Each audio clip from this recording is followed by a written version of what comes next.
So what I'm doing here, I'm doing this for some type of unraveling love for the progressiveness of all the frontier forerunners of any tribe or tradition or culture to keep their own tribe alive, to keep their own tribe preserved. That's what I'm doing it for, because we never know how we could be a part of that, fluid anthropological type of lifestyle, because it's all across culture of how we all influence each other on different ways, particularly in just for one casual setting, how all the cultures are bringing like a new flavor to not necessarily just America, but America doing that in a recent way based on how it was ultimately founded. There was a welcoming of diversity to happen casually. But what I'm doing it here is like not to, and I'm not trying to necessarily pair up or associate, a specific thing with the specific thing. No, this is just my love for how I'm moving and recognizing life. And I recognize the progressiveness of any, quote unquote, organization, end quote, or religion that is like, pointing to a significant piece towards what it could be, like a updated like observation system based on what's going on. Like the Mayans, like they have their own system, and within however that system is being alive, somewhere in like the nearby radius of the solar system, there's an intelligence of a material intelligence that's not necessarily just human or spirit, but it could be a little bit of both. Is there's something preserving, like, the Mayan tradition, right? So within something preserving the Mayan tradition, they're bringing us and offering us their knowledge of their system of how things are going on a modern way, on a present day. Because who's to really say like what's not happening all around? It's all around us. Like what is all around us, respectively, like it's all around us. Because I had a conversation with like, a very intellectual, genuine being that is on his own, progressive track of spirituality.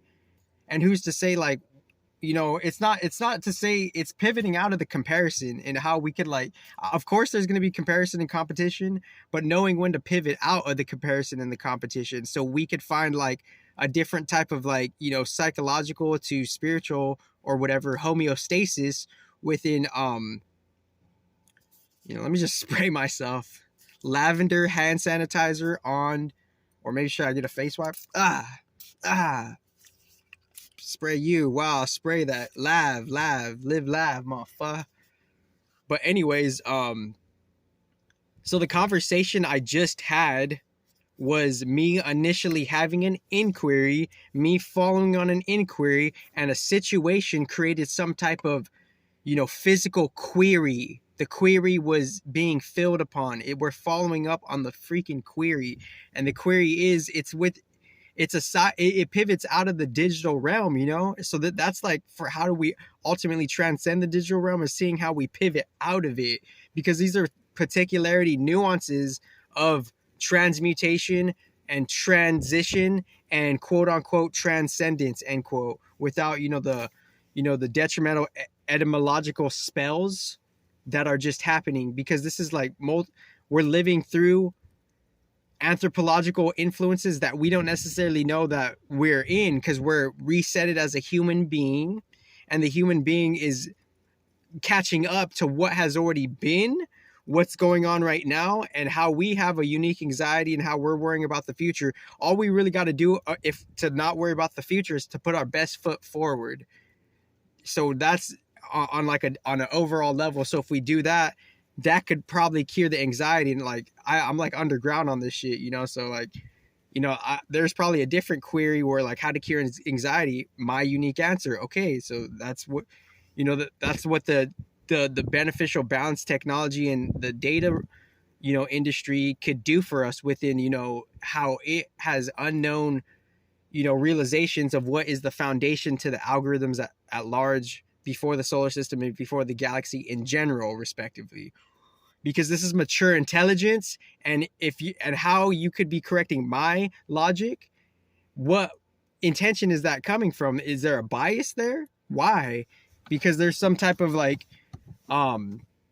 there's just some type of absence or casual misalignment of something. But that's not the point here. The point here of this conversation is when I have a particular question that I ask, I kind of have an idea of what the answer could be before I ask it, but I'm open to hear the other answers that there are. That's part of learning, and living life is part of living life is learning always.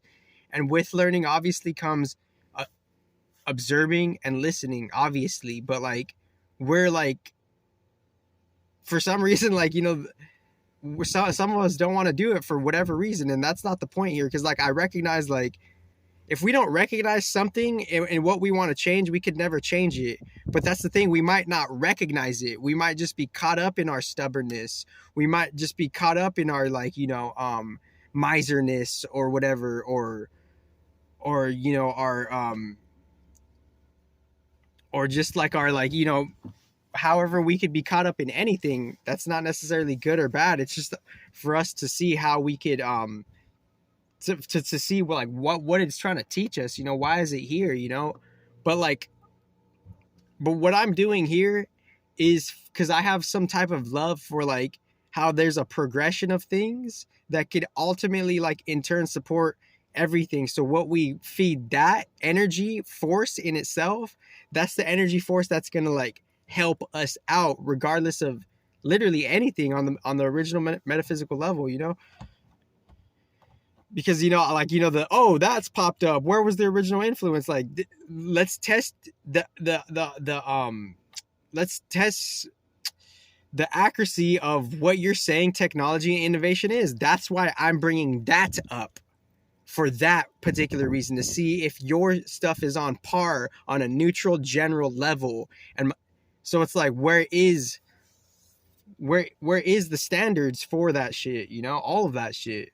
Where, like, literally originally, where is the standards for all of it? Where, like, but like on a different neutral metaphysical way, because without that, then we're missing out on the foundation of how things are preserving things on a neutral level, respectively. But the point of this video that I wanted to why I came on here was not just to be like, you know, kind of like, you know, caught up in a in a phase, you know, because the phases change and the seasons change, my dames, in this new ever-changing, ever-shifting game. Check out my main. Hey, reins, hold the reins on the reindeer, then I rain. Yo, when I rain, yeah. Yo, take me out of this whose graveyard, because we already dead in this dead zone, you know. Hey, I got my sled though, you know, and I got it like geckos. Who's to say that your hood is the most ghetto? Hello. Anyways, but the initial, and I'm not trying to tie anything with anything. I'm just seeing how there's a different type, there's a bigger fluidity of life, and what the bigger fluidity of life is telling me is like, you don't have to associate things with other things. That's subjective to you. So like, that's how we protect ourselves from other people's mental, you know, confusion and mental, like, their own stuff, you know. We don't need someone else's mental own stuff, because we're the practice to purify the mind is ongoing, respectively. So let me just bring this conversation to a ground, or what that was said, and let me like repivot and reshift to why I wanted to make this video, after, like, you know, recognizing the love I have for the progressiveness of all the religions, not just one religion, all of the religions. Living. So within me having love for the progression of all religions, you don't have to associate, if I focus and I try to decipher and decrypt what the Vaishnavite tradition is ultimately trying to effing say, which is obviously an ongoing, it's eternal story, which we haven't necessarily digested what eternal is, because we're just part of, you know, moving through what they're saying everything is.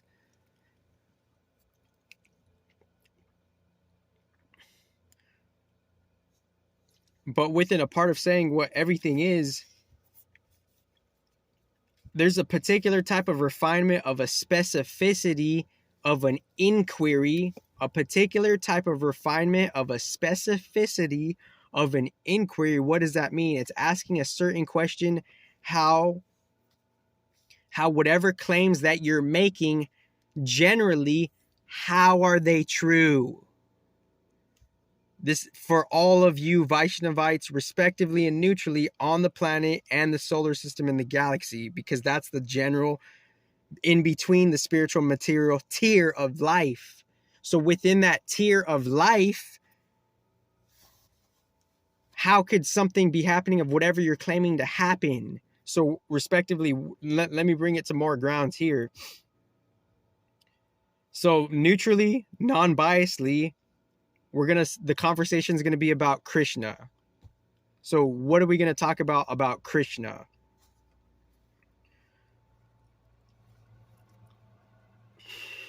So Krishna, when is Krishna Krishna? When is Krishna different contexts of Krishna? When is Krishna Achinta Beta Beta and not Achinta Beta Beta, which is super Achinta Beta Beta? When is Krishna different contexts of Krishna? When is Krishna doing that specific act of recalling that? Is Krishna Rama? Is Rama Krishna? How particularly casually? Yes. How particularly casually? No. Individuated identities that are pointing to that particular incarnation. Is Krishna an incarnation? Achinta Beta Beta, yes and no. Is he participating simultaneously in the material reality and the non-material reality? Yes or no? So when is Krishna, simultaneously expressing, how is spiritual Krishna expressing spiritual Krishna in material Krishna in a specificity like form? When is Krishna throughout his incarnation material life? When does he tap in to any of the three higher versions of Mahavishnu? When does Krishna tap into that? Is Krishna Rama? Pause.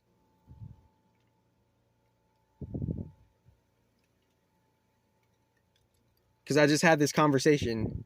So, and I'm neutral and respectful, mind you. But like, I let you, let's see what, let's see what the response is. And then me intuitively, fluidly, casually, on its own negentropy, self-organizing force of energy. That's the casual definition of negentropy. Define your terms. Thank you for the public speaking classes I took in college a long time ago. Let me charge my phone.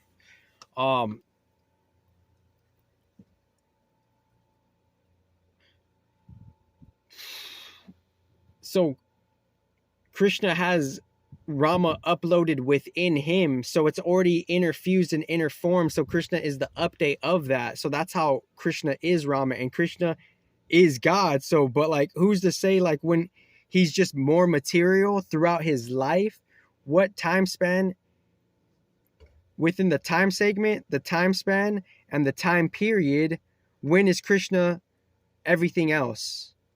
When is Krishna throughout his time span, throughout his time period, and throughout his time segments, throughout his lifetime? When is Krishna, Mahavishnu? And when is Krishna not Mahavishnu? And then where is that happening? When that happens, where is that happening? And if Krishna's simultaneously in the material world and the spiritual world, then he never died. The spiritual part of him never died, but he had a material representation somehow shifting in and out of apparently God. Because how could you ultimately, and I'm just being neutral, it's going to be asked, how could you prove that Krishna is God? And this is me saying neutrally, and whether I have the underground answer for that or not, that's not the point. I want to see how you guys are like, kind of like going by your tradition, you know, because everyone could be like some type of diehard, you know, and like that, you know, I mean that, but like if you're an ultimate diehard, then you have to be like prepared, like, you know, like in all ways, you know, you have to be prepared with like the logic and the intelligence. And if you are, to whatever extent and degree that you are, and you can't recognize the transformation of things, then there's a reassessment that needs to take place, as life will already tell you that naturally. And yeah, just cruising through. Yeah, I'm a traveler, so I like that's what I am. You know, I'm a traveler. I've been traveling. You know, and that's what I kind of sacrificed for my version of liberation. So I'm like ready for people's fucking constructive criticism, judgments, or anything of the other immature likes of their, you know, lower octave quote unquote hate end quote. But it's not really hate, because if you hate outside, there's something really that you just hate of yourself. You have the best life ever.